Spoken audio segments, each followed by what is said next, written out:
I'm not young anymore, even though everyone says I look about 25. A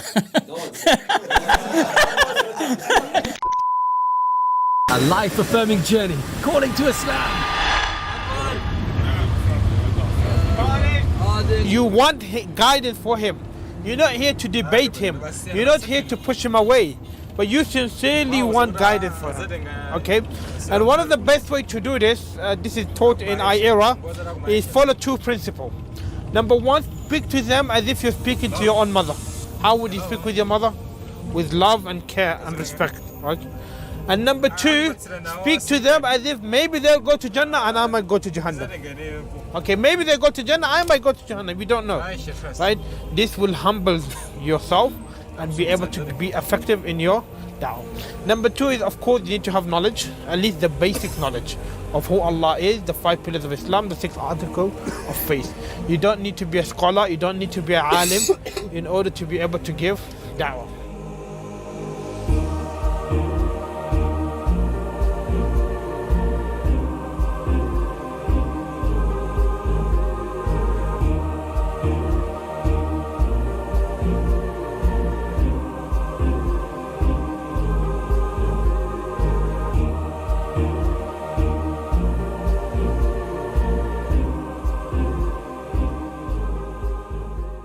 I had a couple of questions that I wanted to put to everybody.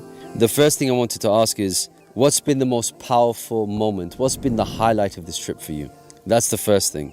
And the second thing is, how has this experience changed your outlook on life and what you want to achieve in the future in relation to the da'wah? When we went to a village and Ustaz Adnan just randomly said, right, who's this person on the register?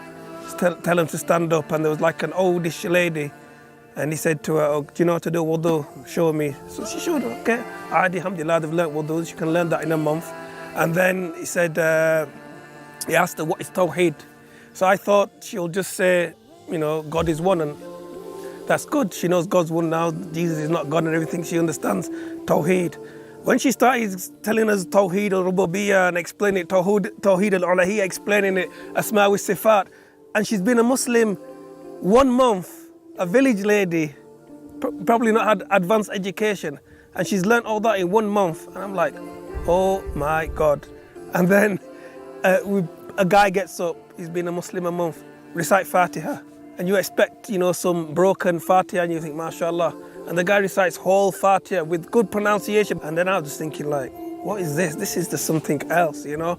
We all know, you know, how to give the da'wah, but, you know, learning words in the local language and initiating with that and immediately seeing people, you know, just be more interested in what you have to say, connect, and then building it up from that. That has really, really inspired me. Dr. Kashif, he said something very powerful to me. He's like, when you get involved in the work of da'wah, it's like having a diplomatic passport. You know, what is a diplomatic passport? It gives you immunity in the world, you know, you're immune from all crimes. But this is a diplomatic passport from Allah subhanahu wa ta'ala. In the first village, mashallah, the entire village, almost, let's say 95% of the village became Muslims. That included the village, all the village chiefs and the church leader as well. So I'm looking at this and I'm thinking, subhanallah, this is something that used to happen after the conquest of Mecca. And it is right now happening in front of my eyes.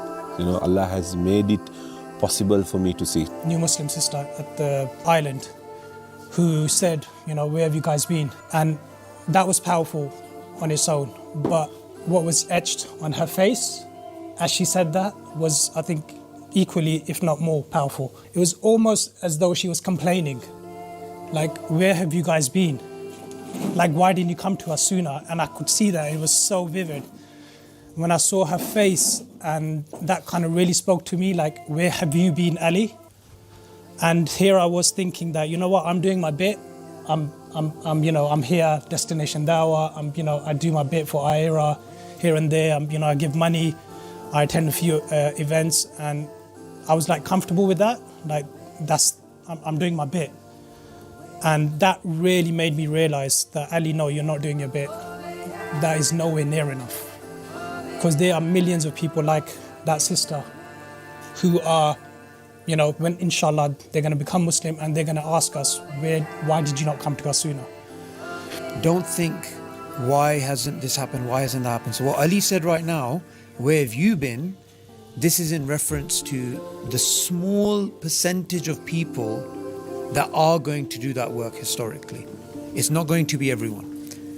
So don't be under any illusion that, okay, we will get someone else. No, you. If you have an idea, go for it. This comes first, you know, bringing people to Islam, then covering it with humanitarian work. I've really enjoyed and learned a lot from watching some of the more professional du'at at work. And something that Brother Brandon said, it really stuck with me when he said that dawah is a mindset and you should never miss an opportunity. And I think that's something that we should all take away and kind of implement that in our day-to-day life, because it really can be that easy. And like we saw yesterday with Anwar, 5-minute conversation and a guy took shahada. Talking to people, going out and spreading the message can be extremely heartbreaking. It can be very demoralizing. You're not always going to see the best of the best. It's just so easy. You go talk to someone, 3 minutes, they're Muslim, 5 minutes, 10 minutes. That's not how the rest of the world works. A lot of these people, mashallah, they are prime, but you have to understand it won't always be that way. So have also the mindset to, even when things are difficult, you're not going to give up. I'm not exaggerating when I'm saying that this trip has been the most shocking thing I've ever seen in my life. Like seeing people like accepting Islam so easily, and so like people with like a clean and open heart. Yani, it's like Brother Brandon said, it's like a gold mine, but like it's literally gold over here. So it's just like up to Muslims to come and get this gold, subhanAllah. To be honest, it's the first thing, my biggest segue moment is first it was seeing, I got this via email from IERA, saying these dawah troopers here. That's my first moment. And I was been looking for this for a while, for years in fact. And I said, this is an opportunity I'm not going to miss. I'm going to take this opportunity. Alhamdulillah, I was pleased I came. I've never been on anything like this before in my life, this sort of trip, although I've been overseas for various things. And so coming here, for me, I think the highlight, a couple of things. I think the first thing was the first village. And I think, unfortunately, Brother Tariq captured it on camera. I am quite an emotional kind of person. And I think seeing those numbers of people taking shahada, it just hit me, subhanAllah, that people, and I know Brother Brandon used the word earlier, but I've been using this word for the last few days, the hunger people have to become Muslims. This was what a true eye-opener for me. The brotherhood that I've seen here is something I've never seen ever in my life. Alhamdulillah, Jazakumullah khairan for every one of you. Always find a way to engage with people and share the message in Islam. Wherever you go, be a walking da'i. But all the time, let us improve our performance, our skills, our capacity, our finances, our capability, our numbers of the people, and literally we make every Muslim involved in this work to legitimize the human being in the name of Allah subhanahu wa ta'ala. Jazakumullah khairan, thank you so much. Allah bless you all.